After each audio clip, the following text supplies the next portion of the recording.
quiet seaside town, an evil laid to rest centuries ago, has risen. An abandoned fortress deep in the swamp holds a secret that could save the village or destroy it. Now, a band of adventurers sets out to dig up the wounds of the past and bring the light of day to the roots of ruin. This is Tabletop Gold.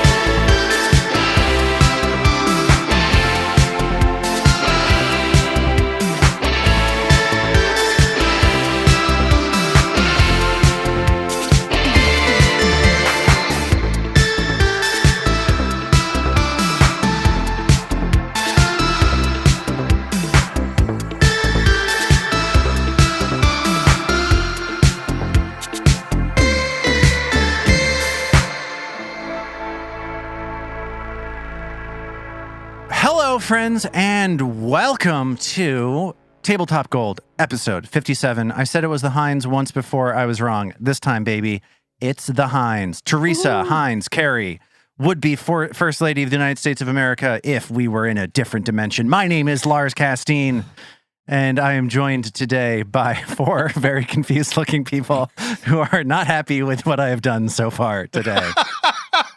I just feel like he would have had to be elected, then lost his re-election, and then come back. It's a real journey to think about. If Teresa Hines Carey were FLOTUS today. He could have also just been elected once and seized power.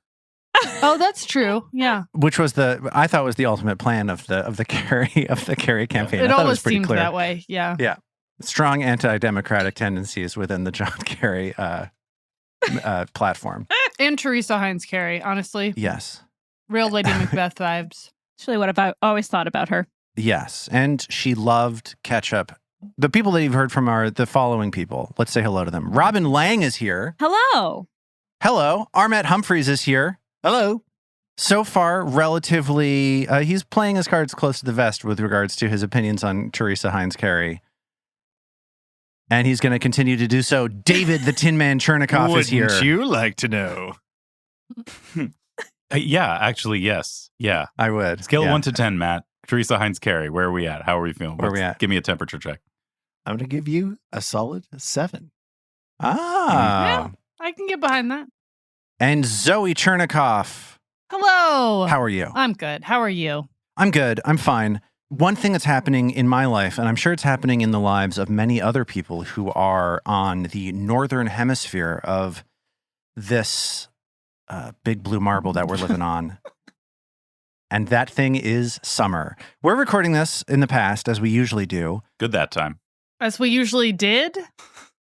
Right. As we Ooh. once did. Every All recording is a recording of you in the past. To paraphrase Mitch Hedberg. I mean, unless you're Doctor Who. Are we? Is any of us Doctor Who? Show of hands. Which of us is the most likely to be Doctor Who? Armat, Yeah. obviously. That's where my gut goes as well. I would have said Robin. Ooh. Interesting. I could get there I'll too. take it, but I No, unexpected. I'd be I would happily. I've had dreams about being like a companion, like traveling with the Doctor. That would be really cool. But Armat definitely would be. I can see him as the actual Doctor. Wibbly wobbly, timey wimey. Yes. That's what I'll say. Okay. What's the appeal of Doctor Who? Let's get into it. I thought we were talking about summer. Yeah, we were going to talk about summer, but like, dear Lord, why do people like that show? In 5 words or fewer. Why on earth would a person enjoy Doctor All right, Who? I'll give Let's you go. 5 words. I'll give you 5 words, Lars. Some people like British things. I'm going to give you 2 different words. David Tennant. Okay, right. Yeah. Yeah, he was a very popular doctor. He's charming. Time and space travel's cool. But doesn't that show look like garbage and suck? Isn't that like a thing that is true about that show? That That's it like the looks old. looks I bad? mean, the newer ones, not so much because I put so much money into it. The lower budget episodes, yeah. I had a friend who insisted that I watch a number of episodes of Doctor Who starring the Scarf Man himself, Tom Baker. Oh, the old ones are fantastic because they're so low budget and bad. I had a fight with my then girlfriend, current wife, because she was like, what is this? Why are we watching this? Why are you doing this to me? Why are we watching this thing that like looks like it was shot on an like irradiated camcorder 400 years ago with like tights pulled over? Oh, there's Tom Baker. Robin has a Tom Baker standee. I've got a little Tom Baker doll, plastic doll that someone gave me for Christmas one year that sits on my desk. He's very smiley. Yes, he's one of the happier doctors. He was the one that I was recommended most. I thought that he was like the most iconic doctor, I guess, until the new series started. The scarf. Yeah. It's the scarf. And I remember because my friend presented it to me and I wanted to have an open mind, I was like, you don't get it, girlfriend, now wife.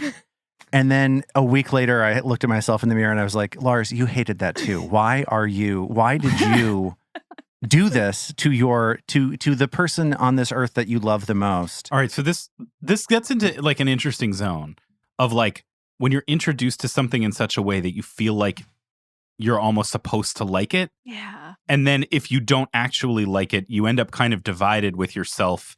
Like you have sort of an authentic opinion about it, and then you have like the sort of associated feelings that came with the recommendation.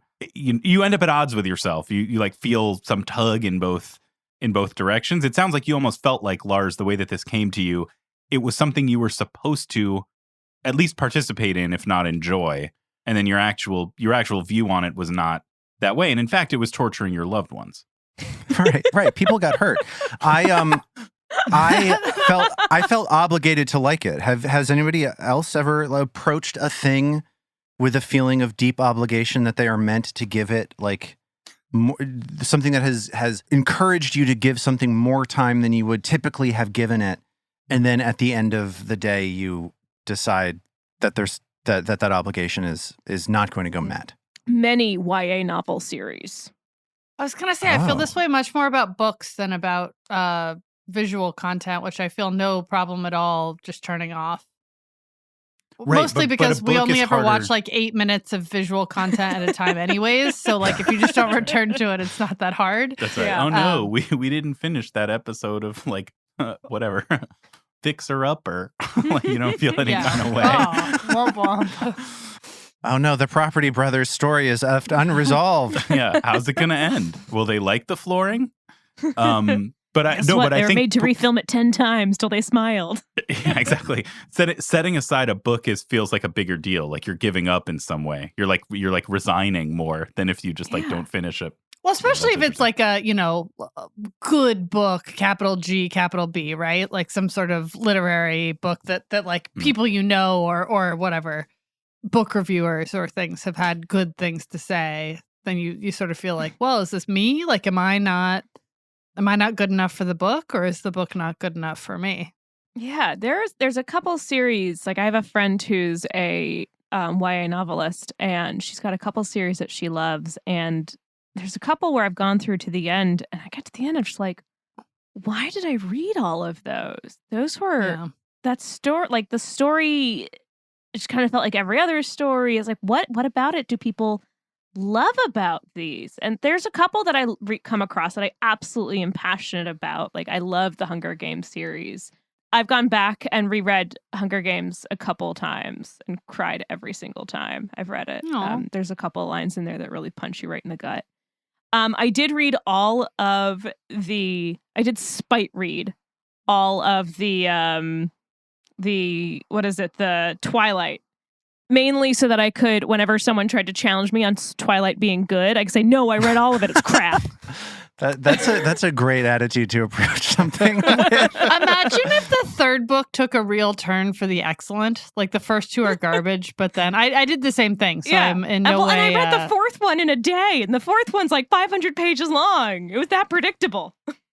I would text my friend about 100 pages, every 100 pages, say what I predicted would happen, and every prediction was right. It's like, she's not a good writer. It's not a good book. Why do you love this? That's the only thing Wait a minute. You predicted that in Twilight she gives birth to a baby and the werewolf man falls in love with it, Yes. and then you predicted falls that in love, stuff? Lars, imprints. Yes. Okay, I read. okay. Do you know why I knew that? Because I read fan fiction as a teenager, and she essentially was just writing more fan fiction about her own world that she made up. Okay, Robin, don't take this personally, but I feel as though the issue may be less with the Twilight series and more with the bizarre experience and background that you brought to the Twilight books that like just happened to map onto. Because when I heard what happened in those books, I was like, you are kidding me. Like you are joking with me right now. It just reads like every other fan fiction. Come on. It's that classic fanfic turn where the love triangle is resolved by two of the members of the triangle having a baby that the third one can fall in love with. Yeah. That actually happens way more often than you'd think. Oh, God. If it happens at all, it's more often than I think. This is how 17-year-old girls, get their giblets Understand out or the whatever world. online. Yeah, no, I'm not yucking anybody's yum here at all, except for Doctor Who. Like, come on, guys, what are you doing? Grow up. Yeah. There's a lot of good Doctor Who fan fiction out there, too. A lot of crap Doctor Who fan fiction I out bet. there, but there's some really good Doctor Who fan fiction, too. I bet. You know what else I bet? I bet that we're going to have a great time today playing our game. Do you think people will write fan fiction about us one day? Oh, God, you just let a genie out of the bottle, didn't you? That's not a sentence that you can take back. Can we get some AI-generated fanfic up in our Discord? Hoot! We have already! Well, okay, this is going to be the hardest transition I've ever made. Hey, let's talk about reviews. I want to take a moment to thank everyone who has left a review of Tabletop Gold at their podcast app of choice, like Captain Spike on iTunes. They say that Tabletop Gold manages to effortlessly bridge the gap between a group of friends sitting and playing at home while providing a truly mysterious plot and interesting characters. And then they specifically shout out the folks over on the Discord. They say that the community on the Discord is great, and I agree. Fact. I didn't realize that we would be getting reviews of the Discord, but I am glad that we do because the people over there are nice and are probably going to get mad at me for talking about Doctor Who. Okay, so let's get into it. Friends, let's play our game.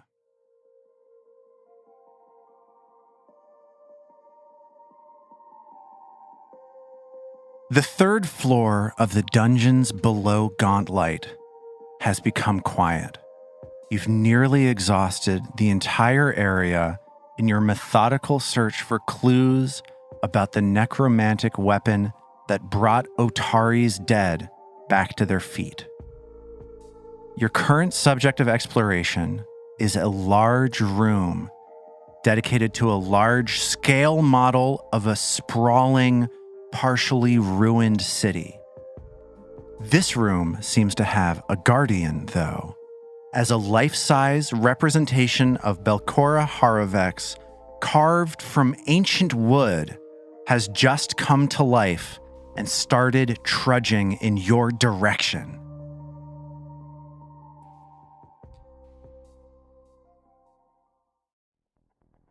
Yeah, so nothing else to say beyond that. You are in this room. There is this slowly trudging wooden sort of automaton moving in your direction. There's nothing to do now but roll for initiative.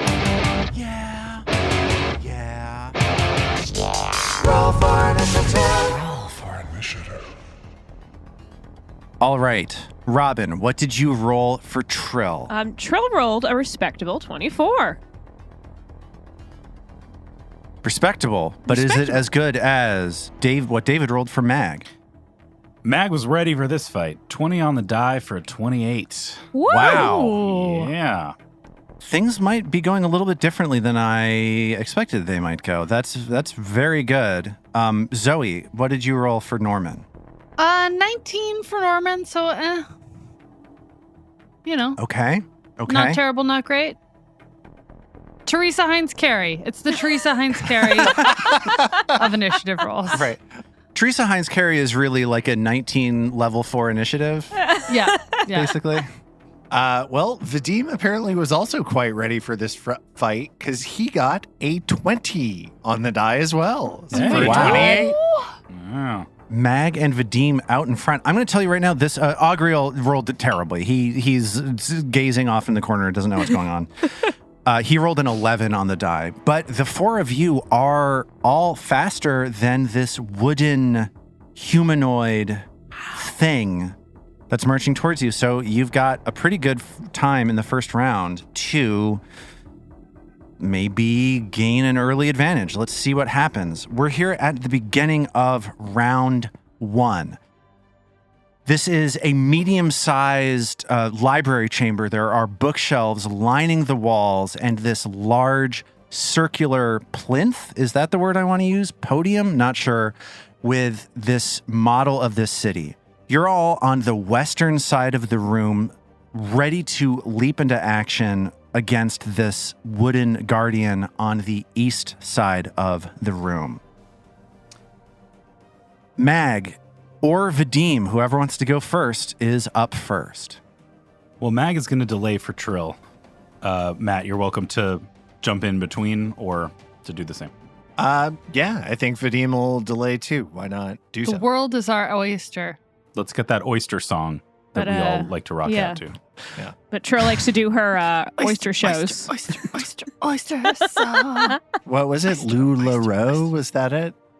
Yes, LuLaRoe's the leggings. That's the leggings. Then there's Pearl okay. Party or something. I don't remember Pearl what it was. That's- parties. Doesn't not sound dirty.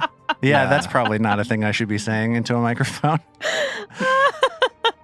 Okay, Trill. So Trill, Mag and Vadim both stand back to let Trill go. What's Trill going to do? Trill's going to start off with some lingering compositions. Shocker, shocker, shocker. And that is a 31. Critical success. Your next composition cantrip is going to go 4 rounds, and you So- burn the focus point. Everyone gets 4 rounds of Inspire Courage. Thank you, Trill. Thank you, Trill. Thank you, Trill. Thank you, Thank Trill. you, Trill. So that's a lovely way to start us off. For her second action, Trill would like to recall knowledge. Sure. For this seemingly animated automaton of a creature, I'm looking for Arcana or Crafting. Well, that's not particularly helpful. Sorry, did you say occultism? I don't think he said anything near occultism, unfortunately. No, it sounded don't- different to me too. I just Yeah. thought I'd check. Well, may as well. So I'll try Arcana. Why not? Sure. Give me that blind Arcana check. Trill gets the sense that this creature is going to be she knows that it's some kind of a golem, and she believes that this creature is going to be particularly susceptible to slashing damage. Okay. This guy's going to be good for slashing damage, I think. So she tells everyone that. And then for her last action, so she's going to aid Mag by trying to distract the golem when Mag attacks by playing some music. Okay, a performance to aid Mag is what I'm hearing. Yes. Nice. Amazing. And with that, Trill poised to begin playing distracting chords on her lute. It is Mag's turn. Wow, I feel like I'm standing on the shoulders of, on the modest shoulders of our gnome bard. Awesome. Okay, so I've got all this Inspire Courage, and now I'm getting a distraction. Well, hopefully. You know, knock wood. Thank you for the buffs. Knock wood. Knock wood. Nah. Oh, Nah. nice. Yeah. Oh, good. Yes, this shall be the episode of wood Oh, no. puns. Oh, good. Yes. Let's hope All that- you wood okay. fans out there. Yeah. His bark is worse than his bite. Don't worry. Oh, I'm already mad about this. And that's as We're good just as it's going to branching get. out. Lars, don't twig out. This is all very solidly funny. Come on, Lars. Just leave. Okay. Happy to. We're going to need you. We're going to need you to be patient with these. Just go with the flow. All right. Oh. Yeah, right? That one took me back to science class. I was trying to figure out xylem and I couldn't do it, but phloem worked out for me. All right. Well, we should probably put a cork in it. Mag will start with a sudden charge. So she'll take up a position to the creature's south. At the end of that, she will do a 2-handed strike with Haplow's Bastard Sword. Let's get that aid before the strike comes out. Sure. That is a This is looking for a DC 20 here on Trill. 24. So, All right. Trill's tone blasts through the room, giving Mag a slight advantage on this. That's a 23 to hit, plus whatever the advantage is from the aid. So that's a 24 total. That hits as Mag manages to swing the bastard sword into the hard exterior of this wood golem. 18 damage. You get the sense, Mag, that not all of that damage is going through. It seems that this creature resists some of that slashing damage. Oh ho. So that tells me something as a player about how the recall knowledge roll went. That's that right. Trill's untrained Arcana right. didn't do that much. Well, I was toying with the idea of a trip since this thing seems kind of slow and maybe plotting, but when Mag realizes that instead of extra damage, she had some resistance, she becomes confused and will instead, for her third action, do a recall knowledge of her own using crafting to try to get to the bottom of what is happening here. Okay. Mag, looking at this creature, recognizes this as a wood golem. And she knows about this creature something that is common to all golems. And that is that they are covered with an anti-magical aura, like coating. They're infused with anti-magic in order to help the animating magic animate this block of wood, basically, in the shape of Belcora. The way that Golem anti-magic works is that they're immune to all magic, except they are harmed by, healed by, slowed by, and vulnerable to certain magical effects. What Mag knows about the anti-magic field around this golem is that it is harmed by fire magic. Because it's wood. It does Because it's follow. wood. Yeah. And she gets the sense that if somebody were to land a magical fire attack on it, it would have devastating consequences for this golem. I'm not sure how much my sword did, but I know we have to burn it. Does anyone have fire to use? Obviously, Norman whispers from the corner. All right. And that's Meg's turn. So Vadim, hearing that from Mag, decides to act. Unfortunately, no fire on him, but he's got 2 legs, so he's going to stride to flank the wood golem. And he's got 2 weapons, so he's going to make a double slice. What? I know, it's shocking. I didn't see it coming. I Who live knew? to surprise and stun. He lashes out with vigilance and then follows up with a low underhand attack with his dagger. So that is a 21 with vigilance and a 22 with the dagger. Okay, the only reason either one of those did anything was the combination of you flanking with Mag and with Trill's Inspire Courage. Yeah. So the teamwork is flowing right now Love as it. Vadim chops twice into this wood golem. And of course, because it's double slice, we're going to combine the damage from both before applying any resistances. So that is 21 damage. 21 damage total. Again, you're not confident that all of them went through as you hear your blades chip into this wood and you feel the resistance of just this solidly built statue of Belcora. And as the sound of those 2 hits reverberates through the room, it is now Norman's turn. Norman is gonna. He holds his hand up quietly. I think he puts a finger to his lips, and then he uses that finger and zaps out this gold burst of light that hits the creature. Having heard that fire will work for it, he feels delighted to zing it with Foxfire. That is a 29. When your golden fire connects with this golem, you're maybe caught a little bit off guard when instead of hitting the way that you would expect it would, it's like this entire shimmering shell around it starts malfunctioning and fire just bursts out all over it. And I need you to roll 4d8 fire damage. That is 12 points of damage.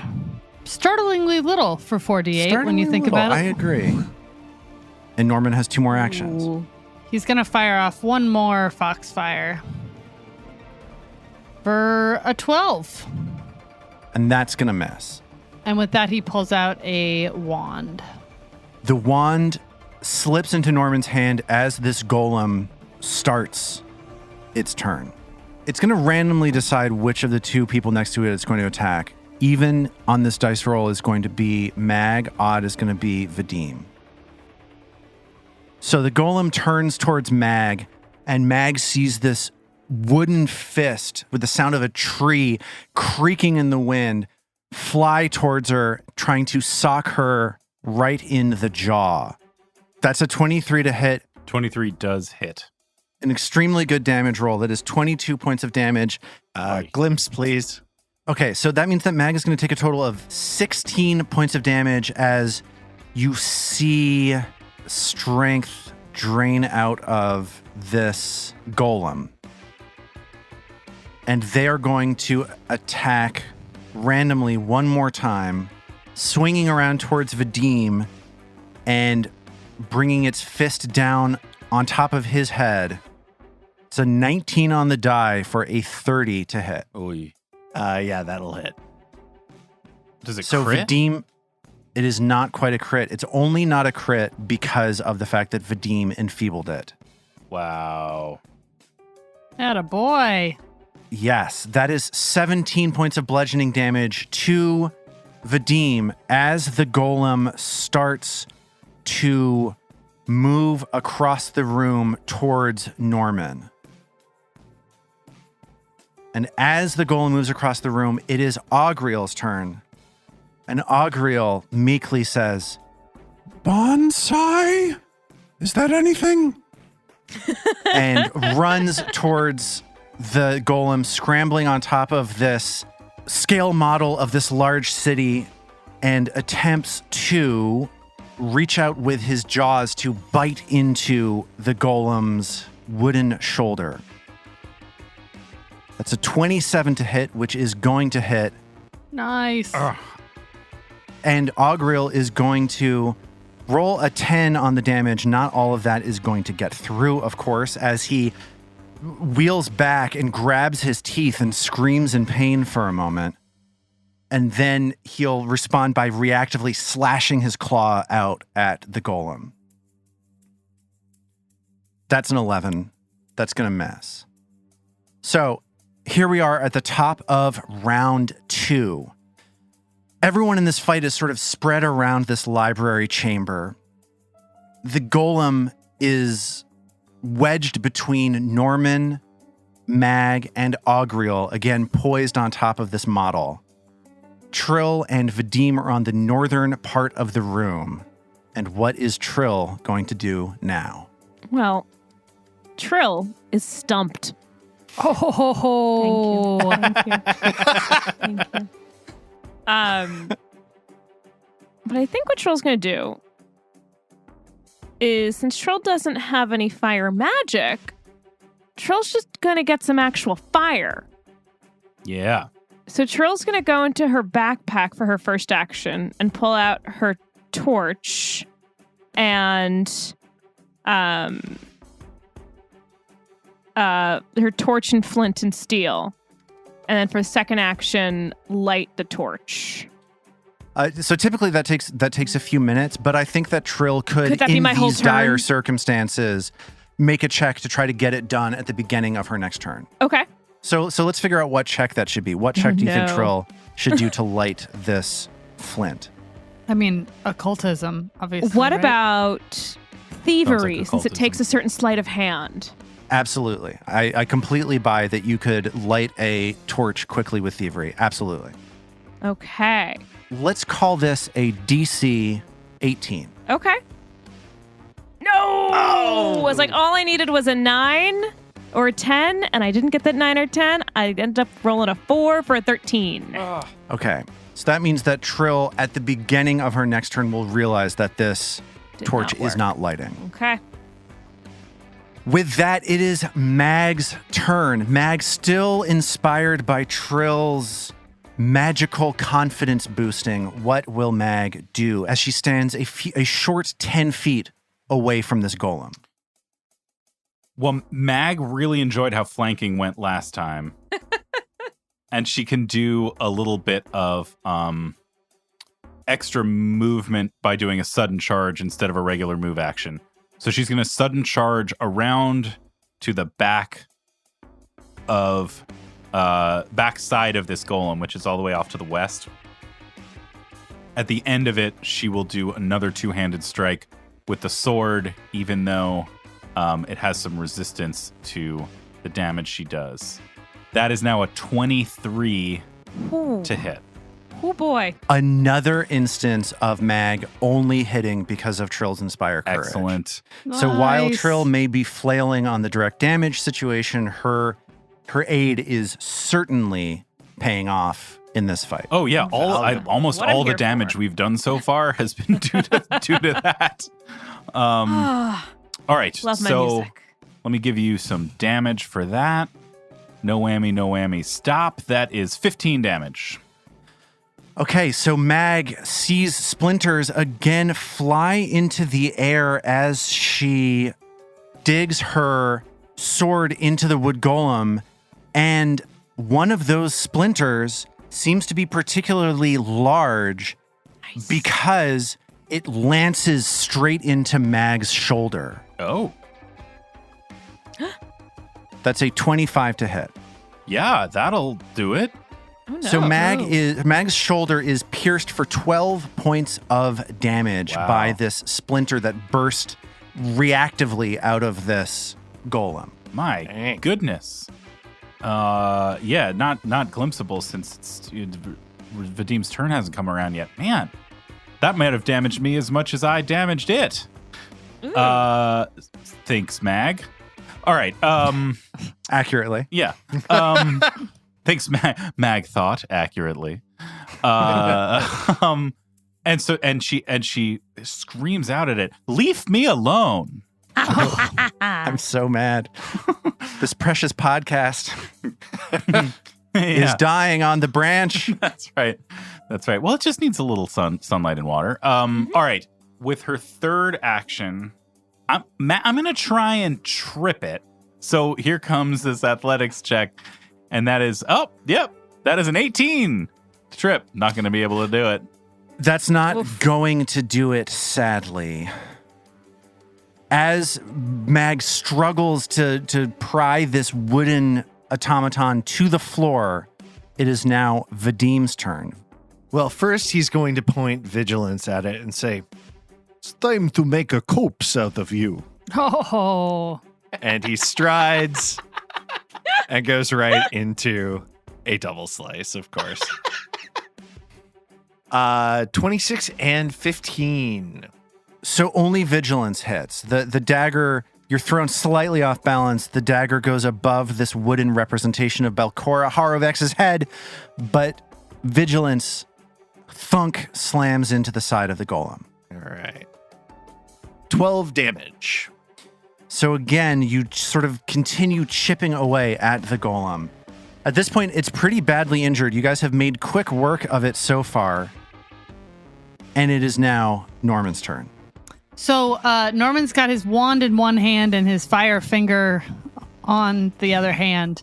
And he casts the wand, which is True Strike, to try and make sure he can hit this thing. And then he zaps it with some more of that gold fire. So roll this attack twice, and let's take the bigger one. The bigger one is a 21 to hit. And because you are flanking this creature with Augriel, and only because you are flanking it with Augriel, does that hit?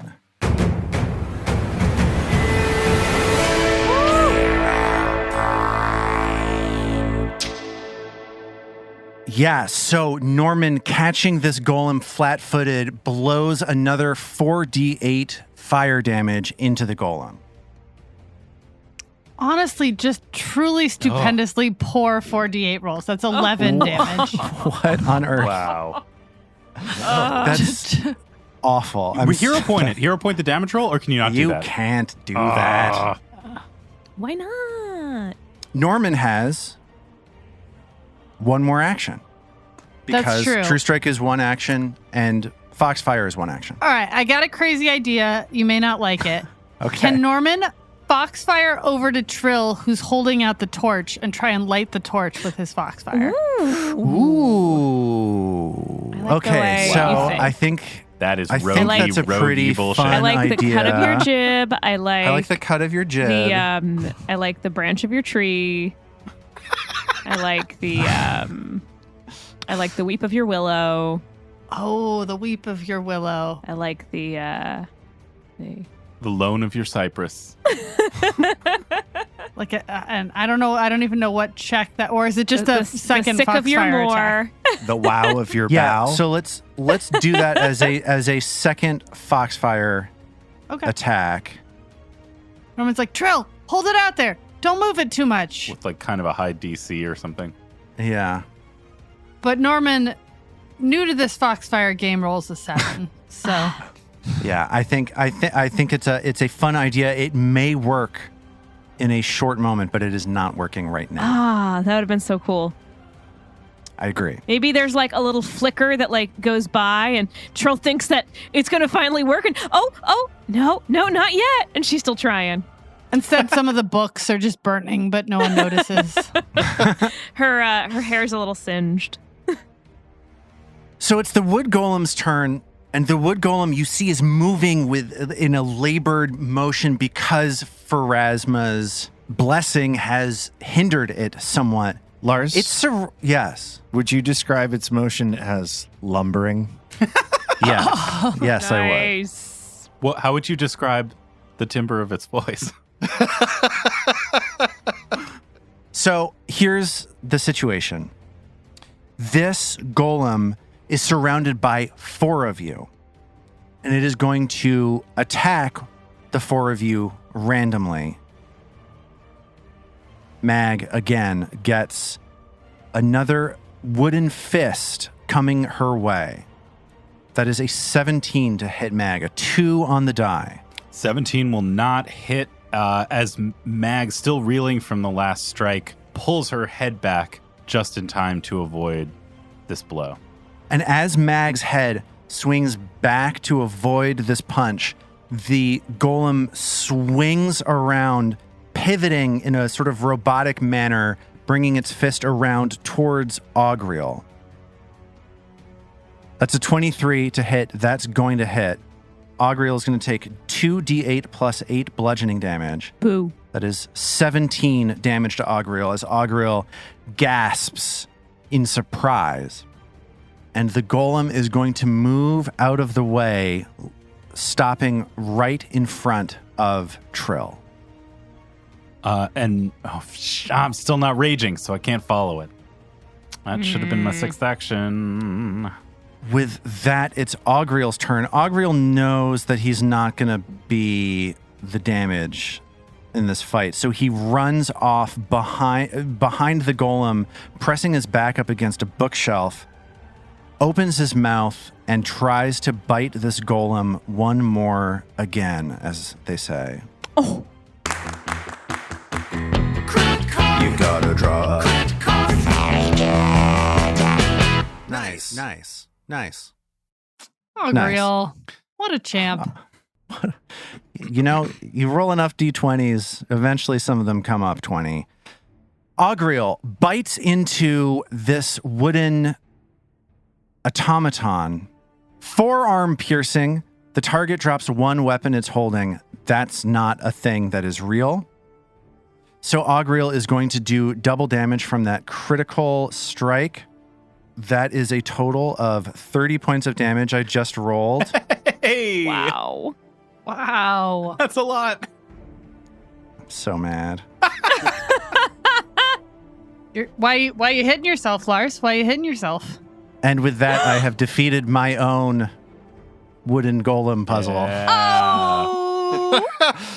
Well done. Thank you.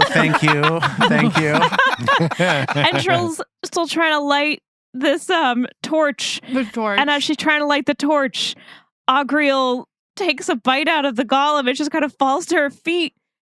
And there's just that one last little kind of spark that comes off, and it doesn't quite light. She looks up, she's, oh, Augie, thank you. Lars, would you say that at this point, Augriel takes a bow? It's a real son of a birch, isn't he? Really kick that thing's aspen. When you're a child and people start tormenting you at school, your parents tell you, hey, just laugh along with it. Just go along with it and pretend that you think it's funny too. And they'll realize that they're not going to get any satisfaction out of it.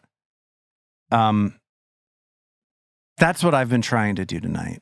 I think this is going to be popular with our audience. Oh my God. Lars, are you trying to tell us that some of these puns feel a little forced to you? That one certainly did. So you see the component parts of this wooden golem tumble to the ground as the magical field holding it together dissipates. And you're looking down now just at a stack of polished wooden pieces with a few chunks cut out of them, scorch marks all over them. But you get the sense that the magic that was animating this golem is no more. Trill immediately starts kind of investigating and poking at this magical wooden thing to figure out what was going on with it. She's fascinated by it. And Mag, too, she would instantly, especially having learned something about it from crafting before, she would want to be thinking about it and investigating it, but from that point of view, rather than a magical one. So you're trying to figure out why this thing is here and who put it here. Yes. And Okay. Trill's just seeing if there's anything kind of a value with it, because there's, magic is magical value. What's going on with this? What parts are in there? Kind of And cool. Mag is interested in it as clue or breadcrumb to the greater mystery. So let's do the item of value question first. These are unremarkable pieces of wood, aside from the fact that they were animated to become this creature. There's no animating gem. There's nothing like that. It's that a wizard or a sorcerer of some sort put this field around it and generated the spark that then made this golem its guardian. And I think that sort of ties into what Mag is searching for. Mag looking at this thing, looking around this room, realizing that and looking at the key on the door, sees that this is a protected area. There's something of value in this room that whoever put this thing here wanted to put some magical protection on top of. So I think at that point, her attention would turn immediately to the model at the center of the room. And I think she's not so good at looking for, traps or anything. So I think she'd ask for help with that. But I think she would cast her eye on it from a crafting standpoint and seeing if there's anything to be learned about its value, origin, meaning, perhaps while also asking for someone to take a look at it to make sure it's not booby-trapped. So in addition to taking a crafting sort of perspective on this model of this city, I think somebody could join Mag and make a society check to try to get some more historical context to what it is that you're looking at. Norman will do that. Norman, also searching for traps as usual, doesn't see any traps on this thing. Will this be the first version of this city we've seen that hasn't zapped the bejesus out of us? Right. That'd be I nice. understand now that I'm thinking about it, why you imagined there might be a trap in here. Yeah, I don't know. Oh, you're like, what are they I doing? mean, I think the trap was the golem. I don't know. And then once the golem was here to protect something, and it's the same thing that was zapping us with negative damage last time or whatever. I don't know. The thought crossed my mind. So Mag and Norman take a close look at this thing. I mentioned earlier that this city is ruined, that it's kind of, it's Parts of it are broken up. Parts of it are not in the right place. Mag, in looking at this model of this vast city, is able to pretty clearly come to the conclusion that ruinedness is intentional. This isn't something that has decayed over time. This isn't that somebody accidentally broke this model. This is a model of specific ruined features within the city. Whoever built this, built it ruined for a reason. Norman, taking a look at this from a society perspective, recognizes this sculpture as the city Absalom. I think Mag probably recognizes that too. She's grown up a day's travel outside of this city, basically, or 2 days travel, her entire life. But Norman's able to look at the ways that Absalom is destroyed here. And for many of the ruined areas on the map, he is able to map a specific historical event that happened within the city's history. So it's like Norman realizes what he's looking at is a model of Absalom with nearly all of the history of siege attempts, which are myriad, against Absalom reflected in the model. And Norman also notices that history stops at about 500 years ago.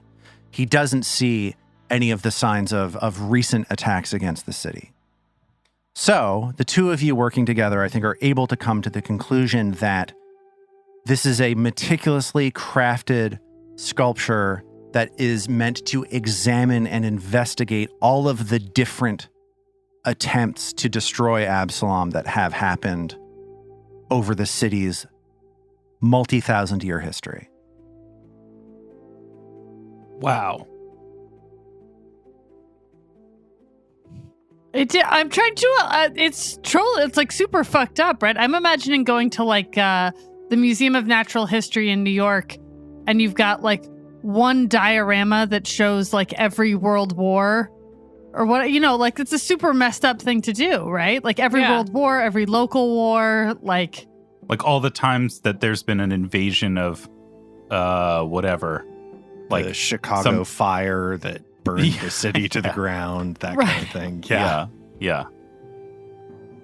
I know this is Absalom, and it's been built to reflect actual destruction that the city has befallen, as though someone wants to catalog the damage and death that have been visited upon this place. It's a perfect model of a nightmare. Perhaps as a necromancer, those sites of destruction were of interest. Or perhaps as a would-be conqueror, they wish to see what vulnerabilities the city has. Or Vadim, what if each of these sites of destruction in the model was something that the builder did? This model could be a kind of archive or a trophy case. A diary? I don't know who was responsible for all this damage, but it stops, I don't know, about 500 years ago, as best I can remember. And everyone we've talked to here keeps talking about how they haven't seen Belcora in a while. It seems like that's about when, I don't know, if she disappeared, she died. So it certainly maps on to when she was around. And someone may be taking forward her designs on destroying Absalom altogether. Is she going after Absalom just because it's the biggest city here? I mean, Absalom's been around for a really long time, right? Yeah, Absalom's been around for an extremely long time. Eridan, the now deceased god of humanity, who lifted this island up from the inner sea, founded Absalom. It was sort of, Absalom was Eridan's holy city of humanity, founded thousands and thousands of years ago. Wasn't there... Oh, no. I was just trying to remember if we used the key of Eridan to get into this room. Did we? We used the key of Eridan to get into this room. And That's Absalom's true. Eridan's city. Trill starts looking around at the books in the room. So Trill, looking at these books, is immediately struck by the fact that nearly all of these books are about the same topic. This is a library dedicated to the singular research of one idea. And that is that all of these books are on the history of sieges on Absalom. Different books have different ideas of who invaded Absalom at what time, but taken as a whole, these books altogether sort of present a more or less verifiable record of any time anybody has attempted to do violence to the so-called city at the center of the world. So it's like feels very much actually kind of like a room that's dedicated to sieges on like Jerusalem and the history of the Crusades. Yeah. And all the different perspectives. I don't know that the interest in Absalom, I would think that it's sheer size, the number of souls there to be unleashed and preyed upon. That too could be the motivation for Nimbaloth or someone who worships Nimbaloth to be unleashing a way for it to feed. Sure. Massive fuel source. Trill, as she's looking through these bookshelves, also finds 4 of the books that Morlament was looking for. Hooray! Trill's so good! Into the bag of holding. Which compartment? Okay, I'm really glad you asked. There's a compartment right now that has, the compartments are roughly the right size for 3 of these books. Right now, there is one of them that only has 1 book slot left available. So 4 is a really nice number because that gets us back to more of an equilibrium. It hasn't been perfectly balanced. It's been a little bit on Mag's mind. That in the chair. Yeah, after evening out the subcompartments filled with giant books, Mag briefly takes out the chair and sits in it for a moment because it's so satisfying the way her weight it sort of almost conforms to the back support is it's like a 17 out of 20. Thank God we got that bag of holding. Yeah, Yep. Mag puts the Lars chair back is in the bag. so grateful. I think it would have been cool if this podcast were about me just describing, I don't know, 14 different treks back and forth between this dungeon. Breaking the fourth wall slightly, that Ron Lundeen GM's guide correctly anticipated, which is where I got the Philrook adventure little subquest from. That guy correctly identified that this adventure badly needs a bag of holding, like right here. With all these books? How on earth Yeah, all do you these deal with giant all of these books. books without a bag of holding? I don't know. You just have to like leave them and come back for them later? How tedious. Right, you leave them all in that Yes. bathroom, and then you make like 19 trips back and forth to town. On the plus Each time you get side, 40 gold. Otari's ghost gets way better bathroom reading for a while. That's true. How many lay on hands does Mag need? Two would not be quite enough, so I'll need a third. So Okay, 3 lay on hands for Mag, 30 minutes. cool. And it's Vadim needs 2 as well. Will we have time to heal up Augriel, or? As Vadim is passing around Pharasma's blessing, Augriel gets a happy look on his face, and he says, "I'll be right back." And he runs away. Oh no. And you hear him like running down the hallway, hooping and hollering. And then you hear the sound of like, It's like an Then you hear- Herbal Essences commercial. But yeah, for yeah. necromantic light. He's having a totally organic experience. and then you just hear like tap tap tap tap tap tap tap tap tap tap tap tap tap as he runs back up the hallway and says, "Okay, I'm ready to go." Trill side eyes Vadim.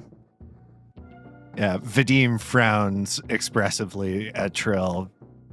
Well, seems like it's time to head back out into the hallway and hit these last two doors, yeah?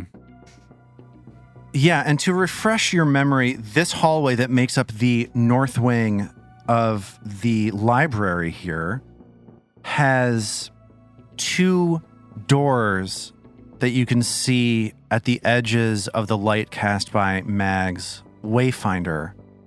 One a short distance away in the northern wall of this hallway, and one at the end of the hallway leading off to the west.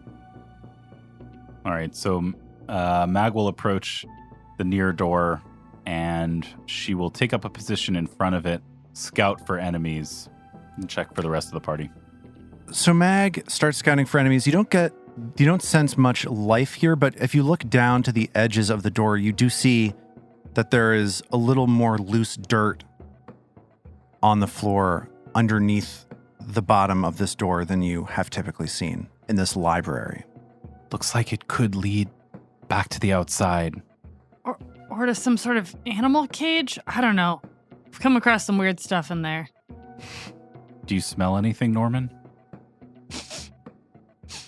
Does Norman smell anything? Norman doesn't smell anything. Norman does smell the dirt, though. Like there is an earthy smell. It's loamy, pretty high pH. Would be okay for tomatoes, but not great for blueberries. Mag nods as though she understands, but she does not. She opens the door. The walls of this room are only partially completed and bear the telltale marks of chisels and picks.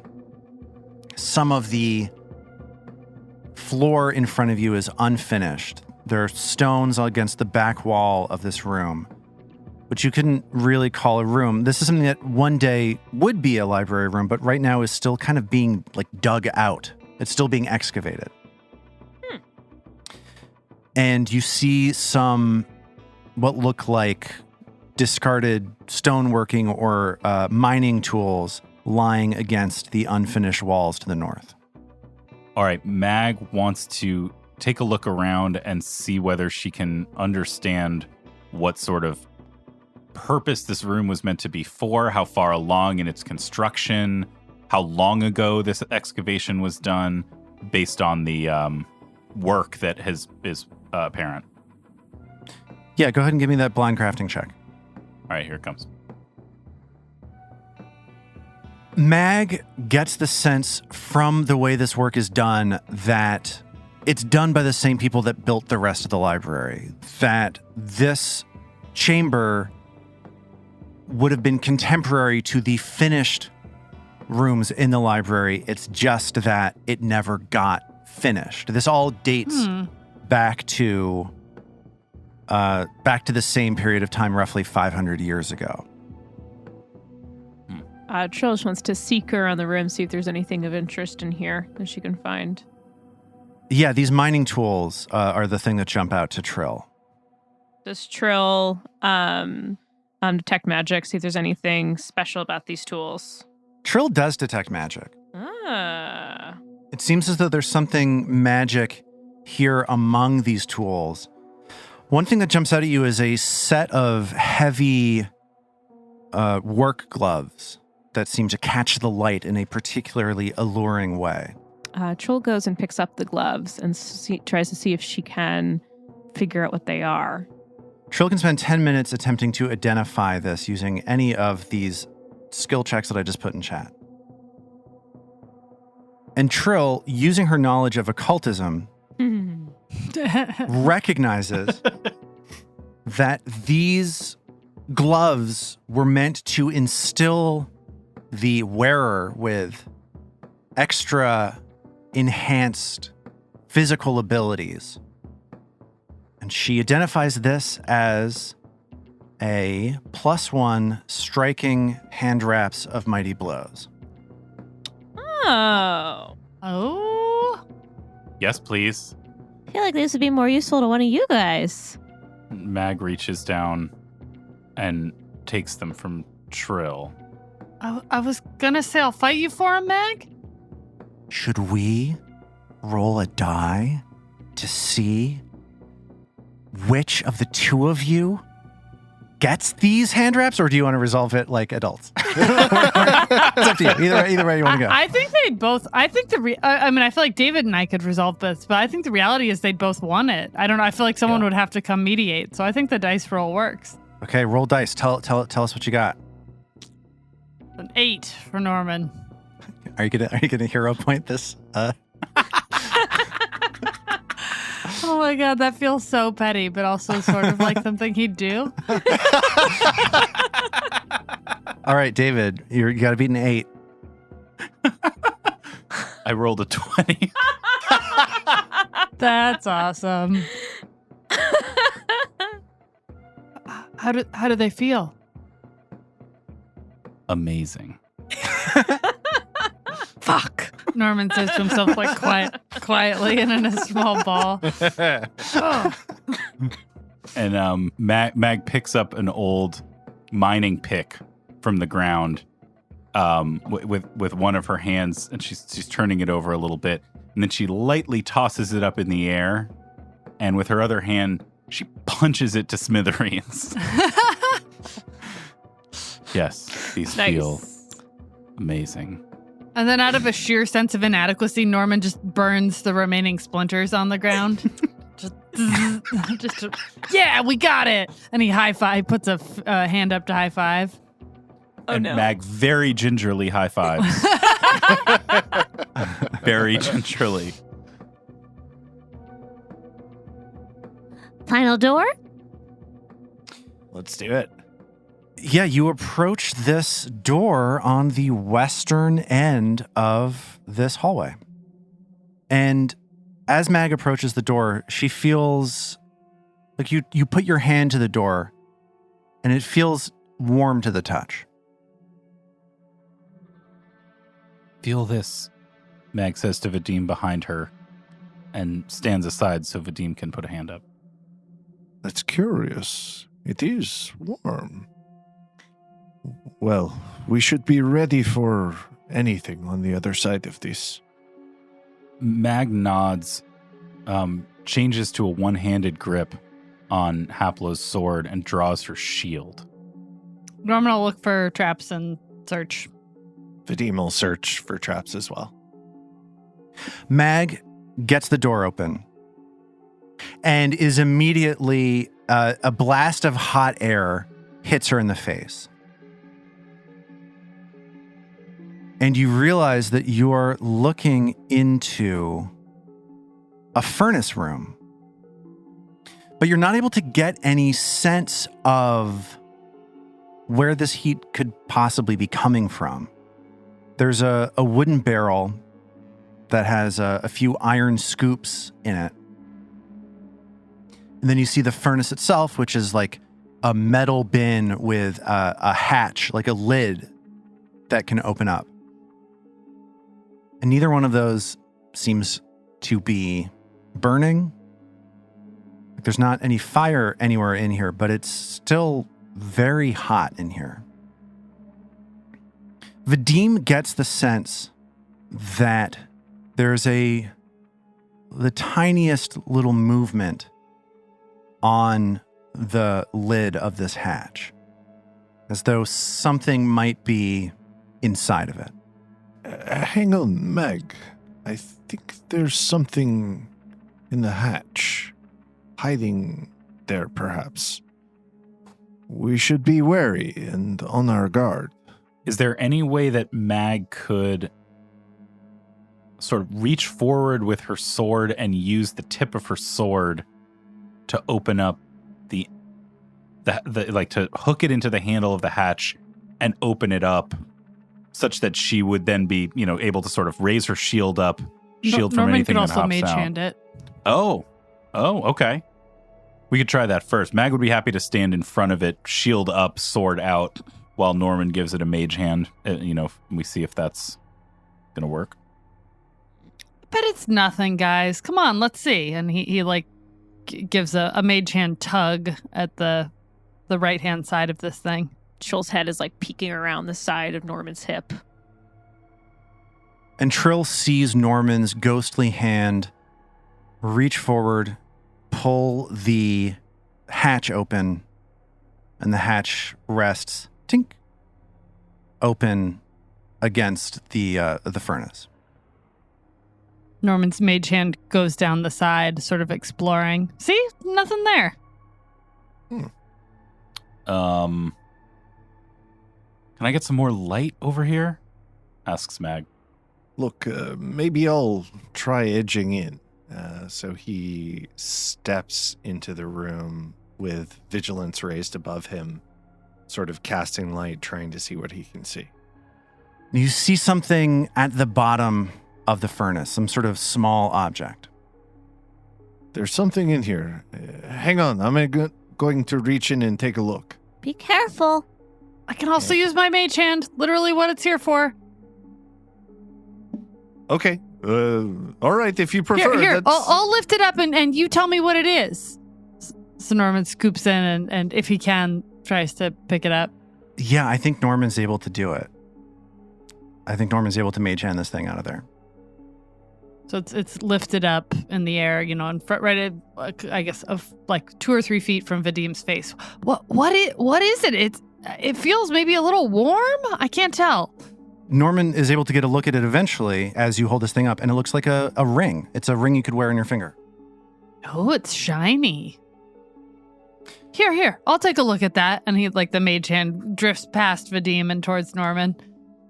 Norman sees that this is definitely magical and thinks that he could spend 10 minutes identifying this ring. And he does. So, Zoe, can you give me a one of the checks that's in the chat, please? I can. Norman looks at this ring and identifies this as what's known as a ventriloquist's ring. Oh, it's an elegant copper ring with miniature images of songbirds engraved around the circumference. It gives you a +1 item bonus to deception checks, and once per day you can twist the ring around on your finger to let you magically throw your voice with the effects of the ventriloquism spell. We're giving that to Norman? Mag reaches out and no, I'm just kidding. Yeah, that feels like it's got Norman's name all over it. Oh boy. Yeah. All over it and across the room 50 feet away. Yes, exactly. It's like it's like if someone turned Norman into a piece of jewelry. Let's go on to the next. You want to go next floor, Norman? How you feeling? Tricky. Ooh. Yeah, let's keep going, but Augriel, you're going to come with us, right? No, I'm afraid I won't. I'm going to stay here. Here is where I belong. Well, we'll miss you. You've been so helpful. I almost want to say we couldn't have done it without you. I don't think we could have done it without him. There were a few points where I think if you weren't there, we couldn't have done it. I think we would have been fine. Vadim, shut up. Augriel, can we make you a deal? Yes. If you don't see us come back up from whatever's down below, will you eat me when I'm dead? What? I am totally not okay with that. I'm going to be real with you here, Vadim, Norman. I don't think you get to make that call, though. I really would rather not. I mostly just eat if you die and then come back as a ghoul, I would eat you of course. I think that's what Norman means. Yeah, Right? yeah. That was definitely what I meant. I thought it through. I thought about what you liked, and I was catering to your needs. See, Vadim, we're all being sensitive here. Where are those stairs? Norman feels awkward now. Vadim's head is in his hands, just like, What have I got myself into? I thought this would be easy. Go and kill ghouls, they said. So it sounds as though you guys want to go downstairs. You've so far found 2 passageways down. There's the way that Augriel and his Morlock brethren came up in the restricted library. And then there is also a downward staircase that you found in adjoining Belcora's office. I would think the one that Augriel and his brothers and sisters came up was kind of like the main door, or I would imagine the one that was through Belcora's office might have been a bit more secret. What do you guys think? Main door or secret door? I mean, I'm feeling tricky. I think we know what I'm going to pick. It's never a bad idea to do what your enemies don't expect. I vote for the door in Belcora's office. I know either door has something that we need to confront, and I pledge this time to go more prudently, whichever path we take. So we head back towards Belcora's office. You head back towards Belcora's office. You find the door leading to that guard post, that abandoned guard post, and you open the door into the stairs leading down below. Yo. And the musty decay smell of the library fades as you realize that the stairs that you're stepping down to get progressively better constructed as you're walking down. And the stairs end in a iron-banded wooden door that when you open it up, leads you into a dining room.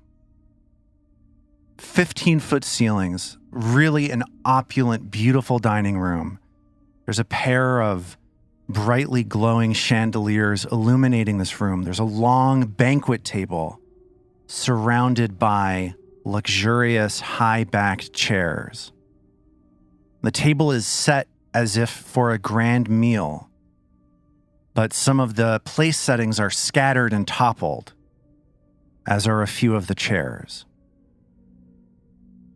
4 skeletons in tattered finery are scattered around the room, some of them clutching their own necks.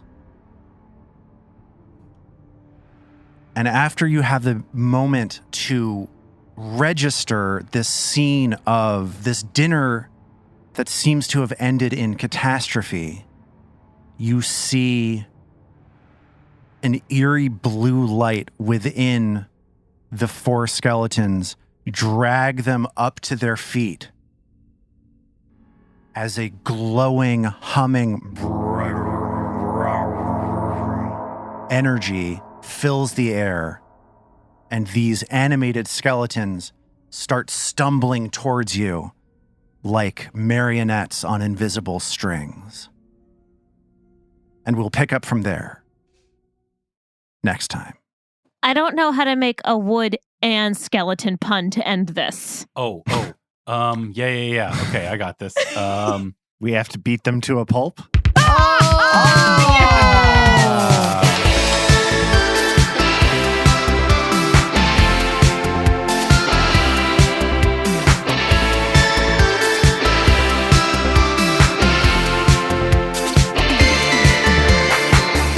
The Roots of Ruin is a Tabletop Gold production, produced under the Paizo Incorporated Community Use Policy. The Roots of Ruin uses trademarks and/or copyrights owned by Paizo Inc., used under Paizo's Community Use Policy.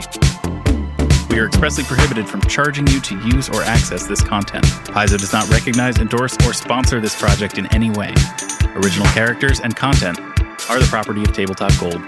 For more information about Paizo Inc. and Paizo products, visit paizo.com. We at Tabletop Gold would love to hear from you. Email us at letters@tabletopgold.com and find all our social links at tabletopgold.com.